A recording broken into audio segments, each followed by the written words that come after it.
Model senior secondary school Bilaspur, प्राचार्य आदरणीय श्रीमती नरेंद्र कौर जी, दशमेश माध्यमिक वरिष्ठ माध्यमिक विद्यालय कपालमोचन बिलासपुर, और मीडिया से उपस्थित 71X से श्री राजेश जी गौरव, श्री चहल जी पंजाब केसरी से, और श्री रामकृष्ण जी पंजाब केसरी से। मैं आप सभी का आज की तीसरी राष्ट्रीय शिक्षा नीति की तीसरी वर्षगांठ, जो कि मेरा सपना है कि भारत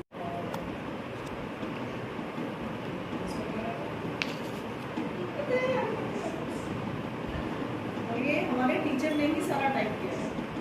तो हमने इसको कहीं प्रेस में नहीं दिया, तो हम हर चीज़ में अपने जो लिमिटेशंस हैं फाइनेंशियल्स को देखते हुए अपने काम करते हैं। टीचर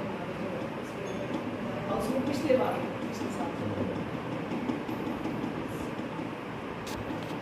गार्डन ऑलरेडी वाली फोटोज है,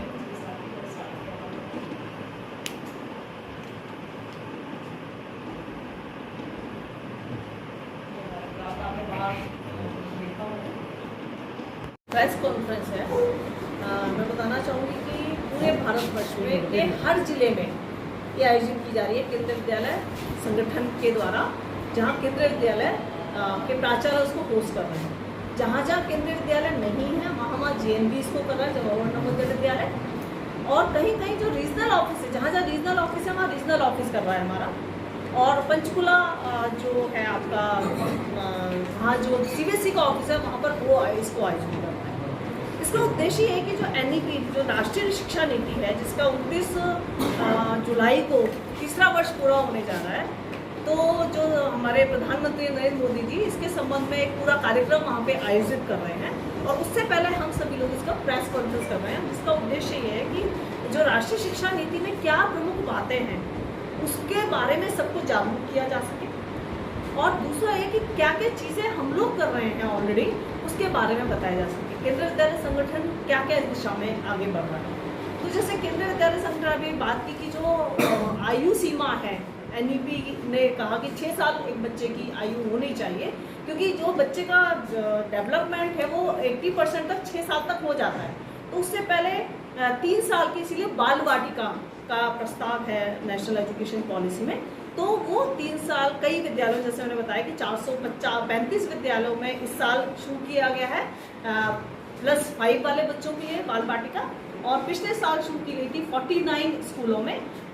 बाल वाटिका का पहला क्लास, और अब वहाँ पे तीनों क्लासेस चालू हैं 49 में इस सेशन से। तो इस तरह से बाल बाटिका का कार्यक्रम चल रहा है। इसके अलावा जो हमारे यहाँ निष्ठा है,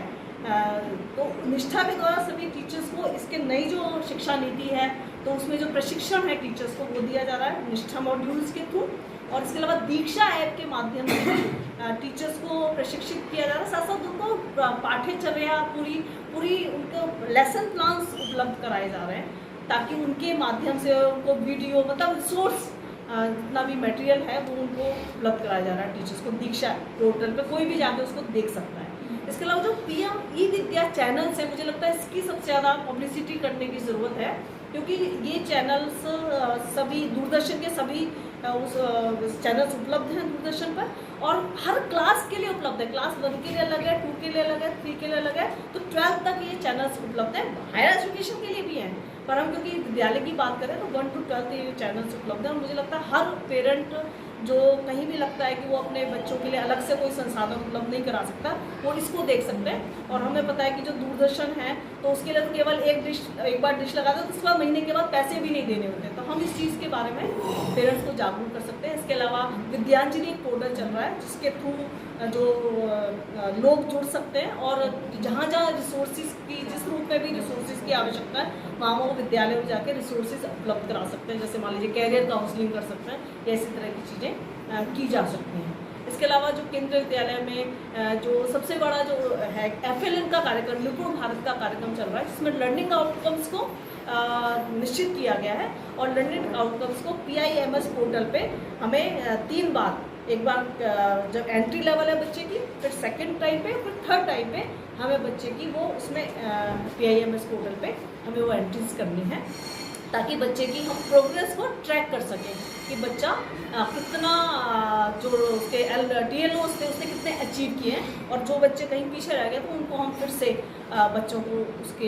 उनको आगे बढ़ाने के लिए कुछ नए उपाय कर सकें। तो इस तरह से ये हमारा। और इसके अलावा PM श्री विद्यालय भी खोले जा रहे हैं जहाँ बहुत सारा इंफ्रास्ट्रक्चर, बहुत सारा वो दिया जा रहा है, धन अलॉट किया जा रहा है और उनको पूरी तरह से स्मार्ट स्कूलों में बदल दिया जाएगा। हर तरह के संसाधन वहाँ उपलब्ध कराए जाएंगे।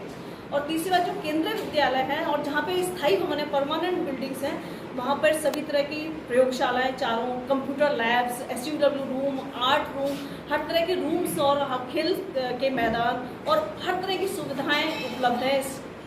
स्मार्ट रूम्स वहाँ अवेलेबल हैं, वाईफाई, इंटरनेट, हर तरह की सुविधाएं सभी केंद्रीय विद्यालयों में जो परमानेंट बिल्डिंग में स्पेशली हैं उनमें उपलब्ध हैं। इसके अलावा अटल टिंकरिंग लैब 450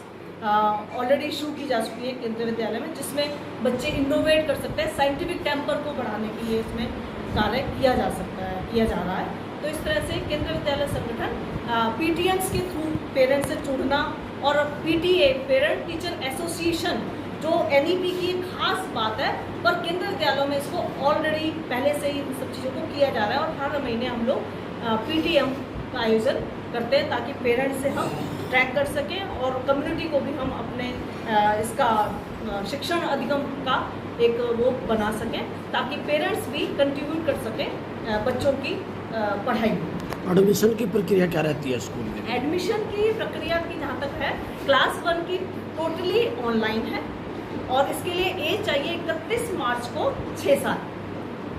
और जो बाकी क्लासेस हैं अगर हमारे पास 40 से कम सीटें हैं तो उतनी सीटों को हम पब्लिश करते हैं। जैसे हमारे पास टाइम शेड्यूल आता है, मेनली ये मार्च अप्रैल में होता है, मार्च में ये टाइम शेड्यूल आ जाता है हमारे पास। और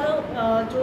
ऑफलाइन जो होती है उसमें भी पूरा एक कमेटी बनती है, लॉटरी सिस्टम होता है और उसके माध्यम से पूरी की पूरी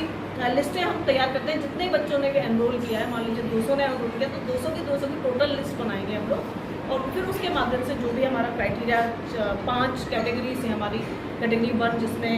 केंद्र सरकार के सभी वो आ जाते हैं कर्मचारी, सरकारी कर्मचारी और फिर 2 में ऑटोनोमस बॉडीज आती हैं जैसे